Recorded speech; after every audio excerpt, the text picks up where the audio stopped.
حالات دیکھیے اور ابو داؤد کتاب الملاہم کی یہ حدیث پاک اپنے سامنے رکھیے، جسے اللہ کے پیارے نبی جناب محمد رسول اللہ صلی اللہ علیہ وسلم کے غلام حضرت ثوبان رضی اللہ تعالیٰ عنہ روایت کرتے ہیں۔ اور ایک بات میں آپ کو بتا دوں، بڑے پوائنٹ کی بات ہے کہ حضرت ثوبان عام طور سے فتنوں کے تعلق سے حدیثیں روایت کرتے ہیں۔ کبھی آپ حدیث کی کتابیں اٹھا کے دیکھیں تو ان کی جو حدیثیں ہوتی ہیں وہ عام طور سے فتنوں کے تعلق سے ہوتی ہیں۔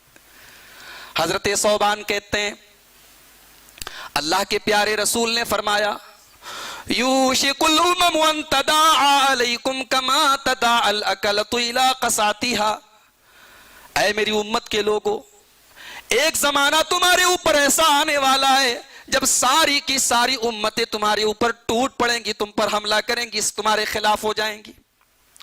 کما تداعى الاکلۃ الی قصاتها، جیسے کھانے والے بھوکے لوگ اپنے پیالوں پر ٹوٹ پڑتے ہیں، کئی دن کا کوئی بھوکا آدمی جس طریقے سے کھانے کی پلیٹ پر ٹوٹ پڑتا ہے، ساری دنیا مسلمانوں کو اپنا نوالا بنانے کے لیے تیار ہو جائے گی۔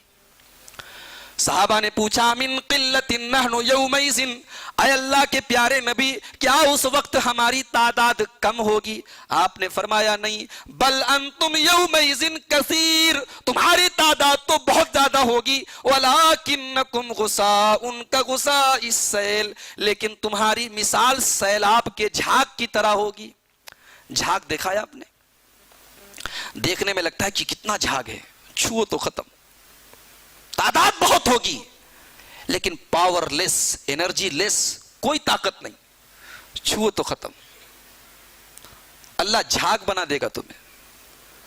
وَلَيَنزِعَنَّ اللَّهُ مِن صُدُورِ عَدُوِّكُمُ الْمَهَابَةَ مِنكُمْ، تمہارے دشمنوں کے دلوں سے اللہ تبارک و تعالی تمہارا روب و دبدبا نکال دے گا، تمہاری کوئی دہشت، تمہارا کوئی وقاری تمہارے دشمنوں کی نظر میں نہیں ہوگا، وہ تمہیں کوئی ویلو ہی نہیں دیں گے۔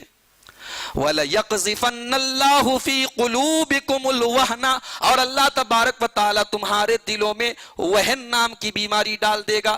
صحابہ نے پوچھا یا رسول اللہ یہ وہن نام کی بیماری کیا ہے؟ آپ نے فرمایا حب الدنیا وکراہیت الموت، دنیا سے محبت کرنے لگو گے۔ دنیا میں رہنا ہے، اس سے محبت نہیں کرنا ہے، اس سے دل نہیں لگانا ہے، اس کو ایک وقتی آرام کرنے کی جگہ بنانا ہے۔